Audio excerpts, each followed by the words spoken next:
Hello everyone, welcome to Wordsmith IAS.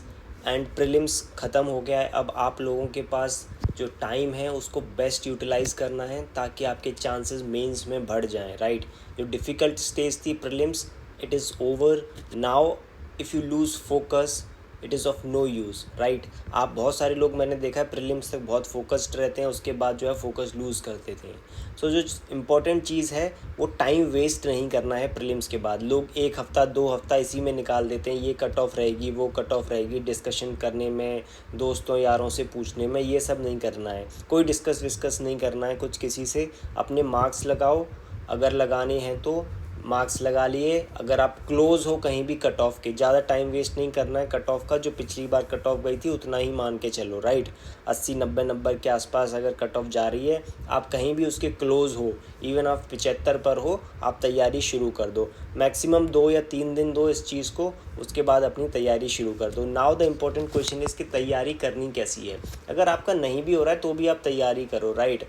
क्योंकि prelims के लिए जो है 3-4 महीने आपने एक बार दे दिया, 3-4 महीने बहुत हैं। अभी से प्रीलिम्स की तैयारी नहीं होती है, ठीक है, नेक्स्ट प्रीलिम्स की, even if you are not making the cut off. तो आप जो है उसको इसी तरीके से पढ़ो कि आपको जो है मेंस के लिए पढ़ना है, ठीक है। तो सबसे इम्पोर्टेंट चीज़ है कि करना क्या है। तो सबसे पहले आपने अगर तैयारी शुरू करनी है तो पहली चीज़ जिसका ध्यान रखना है वो है आपको कि कौन सा सब्जेक्ट्स पढ़ने हैं पहले, राइट। सब्जेक्ट्स, टाइम अलोकेशन, किसको कितना टाइम देना है।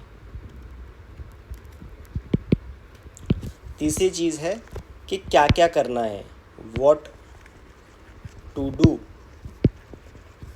इस बीच में, राइट। सो सबसे पहले if you see this is the 3 pronged strategy which is 3-4-3। तो आपको जो टाइम देना है वो 40%, 30% और 30% देना है। 40% टाइम आपको जो है ऑप्शनल में देना है, राइट। 30% टाइम आपको एसे एंड एथिक्स में देना है, एंड 30% टाइम आपको जीएस में देना है। सो ये आपका जो है टाइम अलोकेशन होना चाहिए। And this is important because optional will make you और break you. Essay and ethics will give you good rank. अगर आप एस और एथिक्स में मार्क्स स्कोर कर रहे हो, इसमें मार्क्स स्कोर करना इजी है, आप इसको टाइम दीजिए। जीएस में बहुत वास्ट सिलेबस है, नेवर एंडिंग है। आप पूरे 2-2.5 महीने भी दे दोगे तो भी उतने ही मार्क्स आएंगे जितने आप अगर इफेक्टिवली पढ़ रहे हो 30% टाइम में, राइट। और जीएस आप पढ़ते रहते हो प्रीलिम्स के लिए भी और बाकी चीज़ों के लिए भी, तो जो है उसको 30% टाइम देना है। अब बात आती है कि मुझे देना कैसे है। सो सबसे फर्स्ट जो मंथ है, अब जो 40-30-30 है, ये हो सकता है आप वीकली कर लो, वीकली या डेली। कि डेली आप जो है 10 घंटे पढ़ रहे हैं तो 4 घंटे ऑप्शनल, 4 घंटे एस एथिक्स और 3 घंटे एस एथिक्स एंड 3 घंटे जीएस, राइट। अब एस एथिक्स और ऑप्शनल को जो है 7 घंटे या आप वीकली कर सकते हो, ठीक है। कि जैसे 3 दिन ये पढ़ रहे हैं, 2 दिन ये और 2 दिन ये। तो जो प्रेफर्ड है वो पहले महीने आप एस एथिक्स और ऑप्शनल पे काम करो, ठीक है। तो एस एथिक्स एंड ऑप्शनल पे तो हम जो टोटल टाइम है उसको 4-3-3 में बांट रहे हैं। सो आप पहले महीने जो है स्टार्ट करो ऑप्शनल से और एथिक्स और एस से। एथिक्स को रिवाइज़ करो, एक टेस्ट सीरीज़ ज्वाइन करो। सिमिलरली एस के लिए टेस्ट सीरीज़ ज्वाइन कर लो, ठीक है। उसी के साथ साथ आपको नोट्स वगैरह बनाते रहने। एथिक्स आप जो है अगर आपने बिल्कुल नहीं पढ़ा है तो थोड़ा बहुत पढ़ लो और एक टेस्ट सीरीज़ ज्वाइन कर लो उसके साथ साथ। ये 1 महीने में आपका कंप्लीट हो जाएगा, ठीक है। 30% जो है आपका कंप्लीट हो गया और ये आपको बहुत अच्छे मार्क्स देगा। फिर इसको हम एंड के 10 या 12 दिनों में उठाएंगे और उसको रिवाइज़ कर लेंगे, ठीक है।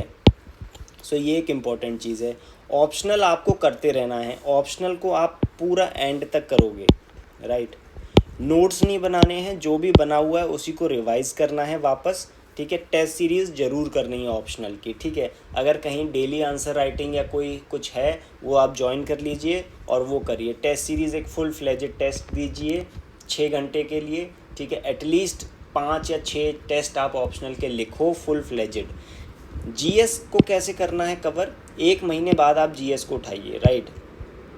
टॉपिक वाइज आप देखिए जो आपके नोट्स हैं पहले से बने हुए हैं उसको पढ़िए, रिवाइज़ कर लीजिए, ठीक है। और एक टेस्ट सीरीज़ है, उसको साथ साथ देते रहिए, ठीक है। तो टेस्ट सीरीज़ पे बहुत फोकस करना है इस टाइम पर, आंसर राइटिंग पे बहुत फोकस करना है। आपका जो भी टाइम है, ठीक है, जैसे आप ऑप्शनल को 40% टाइम दे रहे हो, तो इसमें से 20% जो टाइम है, मान लो आप 4 घंटे देते हो दिन के, तो 2 घंटे जो है राइटिंग पे जाएंगे, 2 घंटे रिवीजन पे जाएंगे। ये इतना इम्पॉर्टेंट है कि आप इसको ऐसे अलोकेट करो। हो सकता है कि आप चारों घंटे रिवाइज ही करते रहें, और ऐसा ही ज़्यादातर स्टूडेंट्स करते हैं, इसीलिए ज़्यादातर स्टूडेंट्स फेल होते हैं। ठीक है, आप 2 दिन हो सकता है रिवाइज़ कर लो, तो 8 घंटे आपने रिवाइज़ किया, तो 4 घंटे यानी 2 दिन में एक टेस्ट आप लिख सकते हो, इतना टाइम होता है आपके पास, राइट।